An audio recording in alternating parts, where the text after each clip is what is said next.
Издруженијата, партиите, верските заедници, Црвениот крст, синдикатите и коморите ќе станат даночни обврзници за данокот на добивка, доколку остваруваат стопанска дејност.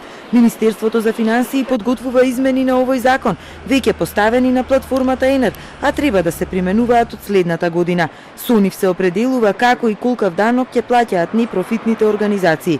Во предлогот се вели дека ова се прави заради избегнување на нелојалната конкуренција со субјектите на кои добивката остварена од вршење стопанска дејност им се оданочува.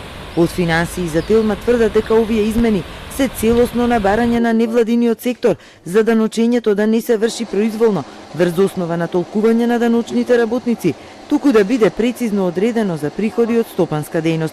Промените се предвидени во проектот финансиран од ЕУ со цел да се избегне правната неизвестност кај невладините која во минатото постоела. Со цел да нема произволно толкување на законите, во предлог Законот за данок на добивка се уредува дека непрофитните се ослободени од данок на добивка, освен за стопанската дејност, за која се уредува да плаќаат данок на вкупен приход од 1% на износот кој надминува 2500 евра годишно.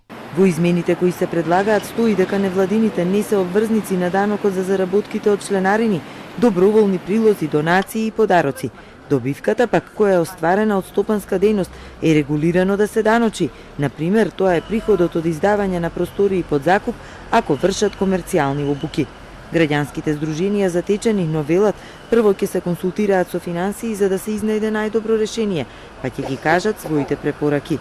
Нивните предлози се јасни, невладините и фондовите да се изземат од плаќањето данок на добивка. Дел од нив велат дека и досега на државата и плаќале данок на непризнаени расходи. Измените ги опфаќаат и вработените со високи примања, како добивка ќе се смета и даночи секоја заработка над одреден лимит од исплатен надомест за деловна успешност.